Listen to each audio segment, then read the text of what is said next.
Hello and welcome to another analysis behind the news. Do we even need to mention that the biggest news of last week was the Republican Senate not being able to repeal Obamacare?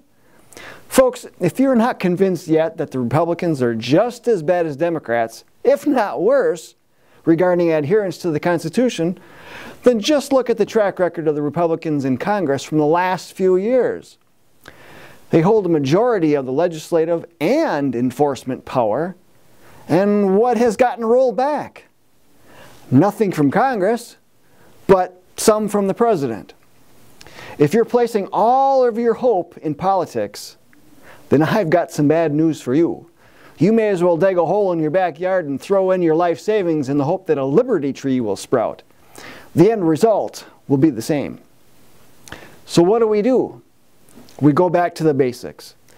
In 1820, in a letter to a Mr. William C. Jarvis, Thomas Jefferson prescribed an effective route for correcting abuses of constitutional power. He wrote, "I know no safe depository of the ultimate powers of the society but the people themselves. And if we think them not enlightened enough to exercise their control with a wholesome discretion, the remedy is not to take it from them, but to inform their discretion by education. This is the true corrective of abuses of constitutional power." In other words, he's suggesting we create an informed electorate. That informed electorate will keep elected officials accountable to their oaths and limitations of their office. So we just need to go out and educate everyone so we can win in November, right? Well, no, it doesn't quite work that way. That would be a very scattered approach with very scattered results. Recall what the character that Mel Gibson played in the movie Patriot said to his children just before he led an offense to get back one of his children. He said, "Aim small, miss small." So our efforts need to be strategically focused. Think of it this way. You may have heard that 80% of the people don't know what's happening, 15% know what's happening, but only 5% make things happen. And that's a pretty accurate description of how most communities work. So we make the target of our educational efforts the 5% who make things happen. As goes the 5%, so goes the community, so goes the state, and so goes the country. And who are the 5% who make things happen? These are the leaders in your community. They are business leaders, media leaders, civic leaders, political leaders, religious leaders, education leaders, etc. And even then, we don't need to target all communities. Think of it in terms of congressional districts. There are 435 congressional districts in the U.S. To get a majority of them, we need to have 218. We know from past experience that when there are 500 active JBS members in a congressional district, the vast majority of those elected in any election will be constitutionally minded. So, having 500 in each of the 218 districts comes out to be about 109,000. Are you beginning to see just how attainable this really is? You don't focus on the vast majority of citizens. You don't have to win over millions, but you do have to get involved. And JBS makes it easy, so you don't have to reinvent the wheel. Folks, there is hope, and you can and should be a part of it. Now, in building up an educated electorate, any and all elected officials and candidates should be able to properly answer the following question, regardless of political party. Do you believe the federal government has limitations? The answer should obviously be yes.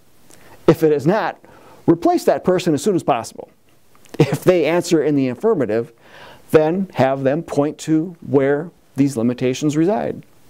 If they point to the Constitution, then you can have an informative discussion with them on the powers delegated to the federal government from the states. Then be sure to ask them about the differences between a republic and a democracy and which the Constitution guarantees to each state. Point them to Article 4, Section 4.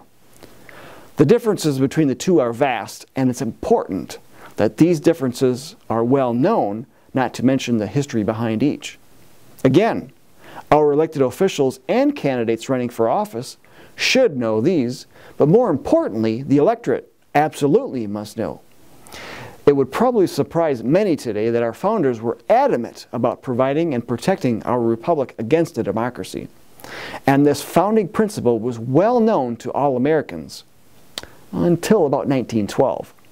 From there on, a crescendo of cries for democracy was gradually built, and in 1961, one man exposed the plot in a speech, and he worked for the rest of his life to educate Americans that this is a republic, not a democracy, so let's keep it that way. That man was Robert Welch, founder of the John Birch Society. He titled his speech, "Republics and Democracies," and published it in the American Opinion magazine. We at JBS continue to use it as one of the best tools explaining the history and differences between the two styles of government. Last year, we took the reprint of his speech and made it into a booklet, of which you can order at shopjbs.org. Plus, starting on August 1st, on Tuesday, you can get this in the form of a Kindle book from Amazon.com. Just type in Republics and Democracies in the search bar at Amazon.com and specify that it is for the Kindle store. We are offering this as a free download through Saturday, August 5th, and all we ask is that you review the book, which will help push the product up in the search ratings.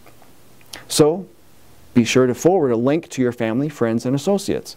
The more we can educate others on these basic founding principles, the more accountable the electorate will keep our elected officials, and the more scrutiny candidates will come under. And the less instances we will hear of our elected officials not repealing legislation that is clearly not within the confines of our republic. So head over to Amazon.com and get your free download of our newest Kindle book, Republics and Democracies. But hurry, it's only for a limited time. And be sure to like and share this video, sign up for our news updates, and subscribe to our social media channels. Until next time, we'll see you then.